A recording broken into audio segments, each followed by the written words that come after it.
I'm Michelle, I'm from Galway, and I'm a kidney transplant recipient.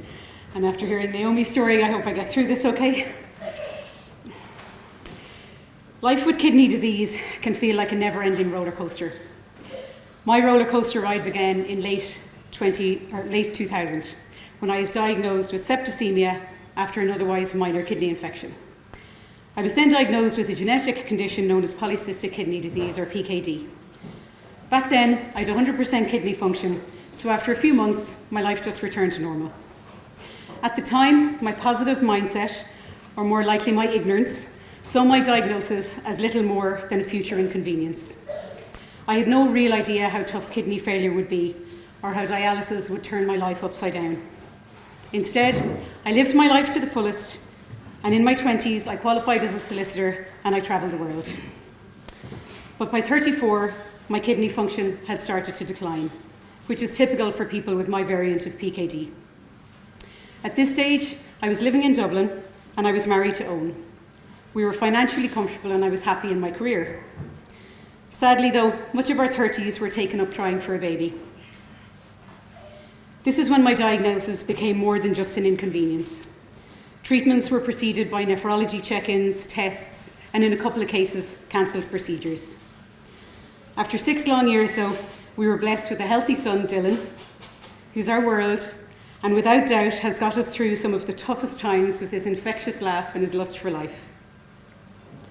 But during the first 2 years of his life, I went from 45% kidney function to end-stage kidney failure.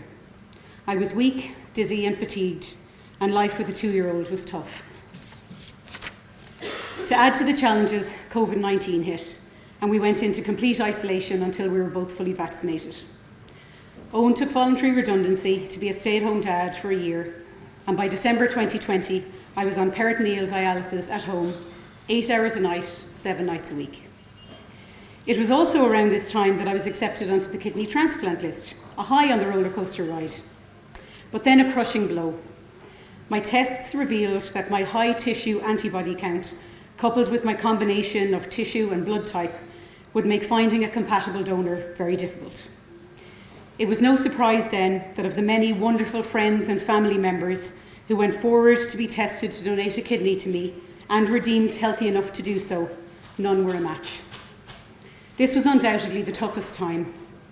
I suffered with a lot of so-called drain pain from the dialysis machine, my sleep was horrific, I had crippling fatigue, and I was experiencing so much guilt for not being the mum that I wanted to be to my son. Hearing your child cry during the night and being unable to help because you're tied to a machine is crushing. But we're a positive family and we refused to let us bring us down. We invested Owen's redundancy package into a camper van and we pimped it out with upgraded leisure batteries and a snazzy inverter so I could do dialysis on the road. Our isolation mobile was a game changer. We're incredibly grateful that it allowed us to create so many happy memories during a period of pain, solitude, and grief. And the grief is real. Giving up hobbies and later work created a huge void in my life, particularly when isolated from friends and family. In late 2021, we moved home to Galway, and I started making videos for social media to raise awareness and share my experience of kidney disease. Not only did this give me purpose, but I also got a great boost from the dozens of people messaging me to tell me that my videos helped them. Then in August 2022, the roller coaster peaked. At 2 minutes to midnight, while connected to my dialysis machine, the call came.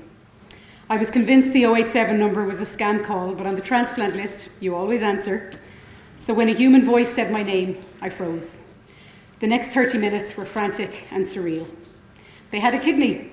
It was a match, but there was no guarantees. Further tests would be required. The kidney might not be viable. When did I last have COVID? Could I make it to Beaumont from Galway in 3 hours? And all while we located the hospital bag packed many years before. This was my second chance, the gift of life.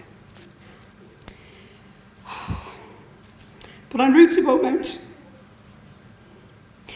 it hit me that somewhere in Ireland, there was a family grieving their loved one. A family who had made the brave decision at the worst time in their lives to donate their loved one's organs. Their decision saved so many lives that day, and the lives of connected family members were changed for the better. Thanks to their selfless act, my 5-year-old son has a healthy mum for the first time. And there are no words to describe how that feels. I'll be grateful for your precious gift for the rest of my life. In this journey, I've had so much help. My friends and family with their endless love and patience, the countless teams and individuals at Beaumont and Merlin Park hospitals who kept me alive and got me through the toughest of times, the transplant coordinators who found me a kidney, and the Irish Kidney Association who've been fighting for kidney patients since 1978.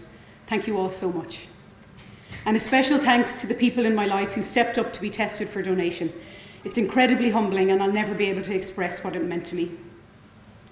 Although transplant is not a cure, my new kidney has given me my life back, a life I intend to live to the fullest to honour my donor.